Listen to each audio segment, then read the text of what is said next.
Buenas tardes. Nuestro grupo formado por Pacho, Calizaya, Hilda, Gómez Nieves, Jenny, Ríos Espinosa, Fidel Endín, vamos a tratar el caso de Odebrecht Lavallato en el Perú. Breve reseña histórica de la organización. La constructora Norberto Odebrecht es una empresa multinacional de origen brasileño, dedicada a la ejecución de grandes obras de infraestructura pública y privada. El rol que cumple en el sistema político jurídico del Perú. Ejerció un rol informal de poder promoviendo decisiones políticas, administrativas y judiciales a su favor mediante actos de corrupción. La importancia de analizar esta institución, pues evidencia como una empresa al margen del control político efectivo puede convertirse en el eje articulador de redes de corrupción política, económica y administrativa. El resumen del contenido, en este caso, representa el mayor escándalo de corrupción en Latinoamérica. Para comprender la profundidad del problema recurrimos a las doctrinas filosóficas de pensadores clásicos y modernos como Sócrates, Platón, Aristóteles, Hobbes, Locke, Rousseau y Kant. En primer lugar, se presenta el contexto del caso Odebrecht. En segundo lugar, se desarrolla el análisis filosófico jurídico del problema, destacando la importancia y la virtud pública, la justicia, la legitimidad y el cumplimiento del deber moral con fundamento del buen gobierno. Y finalmente se ponen las conclusiones y propuestas de solución que articula las tres dimensiones jurídicas, social y moral. En el contexto, pues Odebrecht representa un ejemplo paradigmático de captura del Estado por parte de intereses privados a través de prácticas sistemáticas de corrupción a alto nivel. El entorno político al momento de los hechos pues data a partir del año de 2001 y al 2018, marco temporal en que se vinculan a 4 expresidentes implicados, entre los más resaltantes Alejandro Toledo, Alan García, Ollanta y Pedro Prado Conchisque, sin no desmerecer a otros funcionarios que siguen procesos judiciales.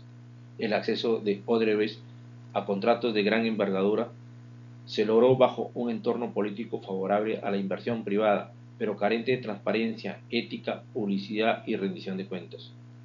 En el contacto social e institucional, el caso de Odebrecht puso de manifiesto las fracturas estructurales del tejido institucional peruano.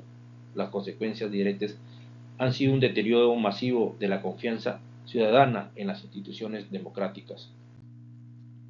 El desarrollo doctrinal clásico sobre las leyes injustas y su audiencia en Sócrates. Pues Sócrates diferencia entre la injusticia de una decisión particular y la legitimidad del sistema jurídico en conjunto. En la Apología, Sócrates refuerza este punto al sostener que es mejor sufrir la injusticia que cometerla. Aplicado al caso de Odebrecht en el Perú, la postura socrática resulta especialmente relevante. Los altos funcionarios implicados no solo violaron la ley al recibir soborno, sino que además quebrantaron el pacto moral que los unía con la ciudadanía, quienes les habían conferido legitimidad mediante el voto. Desde una perspectiva socrática, su conducta representa no solo una infracción legal, sino una traición ética hacia la comunidad política que los formó y confió en ellos. Con respecto sobre la democracia como política corrupta y el buen gobernante en Platón. Para Platón, el remedio frente a la corrupción democrática es el gobierno del filósofo. Solo quien ha alcanzado la sabiduría puede gobernar sin dejarse arrastrar por intereses privados o por las pasiones colectivas. En el contexto peruano, la democracia se ha visto degradada por la captura del sistema político por intereses empresariales y económicos. Los presidentes implicados en los sobornos no gobernaron en función del ideal de justicia, sino que privilegiaron intereses particulares, convirtiéndose en una expresión moderna del político demagogo que traiciona al pueblo. Con respecto sobre la justicia y la moral de Aristóteles, pues Aristóteles aborda la política y la ética desde una perspectiva práctica, la virtud entendida como hábito de elegir el término medio entre extremos constituye la base de la moralidad individual y política. En el ámbito de la justicia requiere imparcialidad y la subordinación de los intereses particulares al bien común. Aplicado al caso, la corrupción constituye una violación flagrante de la justicia aristotélica. Los recursos del Estado fueron desviados hacia bolsillos privados mediante sobornos y contratos fraudulentos, generando desigualdad y privando a la ciudadanía de servicios públicos esenciales. Con respecto al contractualismo social, Hobbes y la corrupción como retorno al estado de naturaleza. El fundamento del contrato social en Hobbes es la seguridad. Si un poder central fuerte, la sociedad corre el riesgo de disolverse en caos.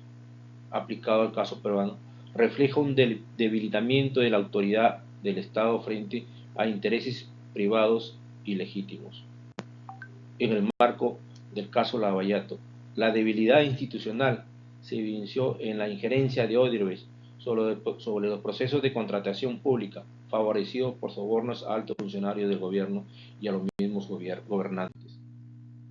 Luke, corrupción como violación de la confianza y del contrato político. John Locke entiende el contrato social como un acuerdo racional entre individuos libres para construir un gobierno limitado. Defiende la división de poderes y la protección de los derechos naturales, la vida, la libertad y la propiedad. En el caso de Odebrecht, la corrupción de expresidentes significó la violación directa de la confianza. Los sobornos y beneficios implican el uso del poder público para fines privados, lo que Locke considera una traición al contrato social. El contractualismo resalta que la corrupción no es solo un delito, sino una violación de la esencia del pacto político que sostiene la democracia. Para Rousseau, corrupción y la ruptura de la voluntad general. Cuando los gobernantes actúan contra la voluntad general, rompen el contrato social y pierden legitimidad. El caso de Odebrecht en el Perú evidencia cómo se privilegió el interés de una empresa transnacional sobre el bienestar de la ciudadanía. La consecuencia fue la pérdida de recursos públicos, proyectos sobredimensionados y un deterioro de la confianza en la política. De ahí la importancia de reconstruir un pacto social basado en la participación ciudadana, la transparencia y el control democrático de las instituciones. El deber moral en Kant, actuar por deber y el imperativo categórico. El valor moral de una acción no depende de sus consecuencias, sino de la intención con la que es realizada. Así distingue entre actuar conforme al deber y actuar por deber. Los actos de corrupción, en caso Odebrecht, constituyen un ejemplo claro de la violación del imperativo categórico. Desde la perspectiva kantiana, no importa que las obras construidas, los cuales pudieran generar beneficio a la sociedad, la intención estaba transgiversada por la corrupción, por lo tanto carecen de valor moral. Y con respecto a la autonomía de deber y publicidad, en el caso de Odebrecht, refleja cómo actúan nuestros representantes de mala fe, con contratos sobredimensionados, pagos ilegales y acuerdos clandestinos. Solo podían prosperar mientras mantenían oculto a la ciudadanía. Este actuar es inmoral e ilegal. Una política regida por el principio de publicidad impediría la existencia de tales actos, pues solo las decisiones pueden expresarse abiertamente al pueblo, son compatibles con el deber. Aplicación en el caso de Odebrecht. El análisis kantiano permite una interpretación profunda de la corrupción en el Perú. En primer lugar, los gobernantes involucrados en Lavallato actuaron movidos por inclinaciones egoístas y no por deber. En segundo lugar, ocultar sus actos atentaron contra el principio de publicidad. En tercer lugar, la corrupción en Lavallato representa la negación de la autonomía de la voluntad. ¿Cuál es la propuesta kantiana frente a la corrupción? El Estado debe dar garantías de una sanción firme para los temas de corrupción para restablecer la legalidad. En el Perú, asumir una ética kantiana implica que cada funcionario se haga ciertas preguntas como si su decisión puede convertirse en una ley universal. ¿Resistiría ser expuesta públicamente? Si la respuesta es negativa, la acción debe ser descartada. Conclusiones.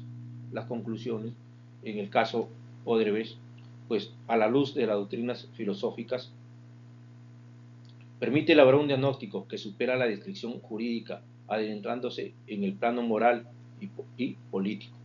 En cuanto a la propuesta de solución ideal basado en soluciones filosóficas y jurídicas frente a la corrupción del Perú, articulan tres dimensiones.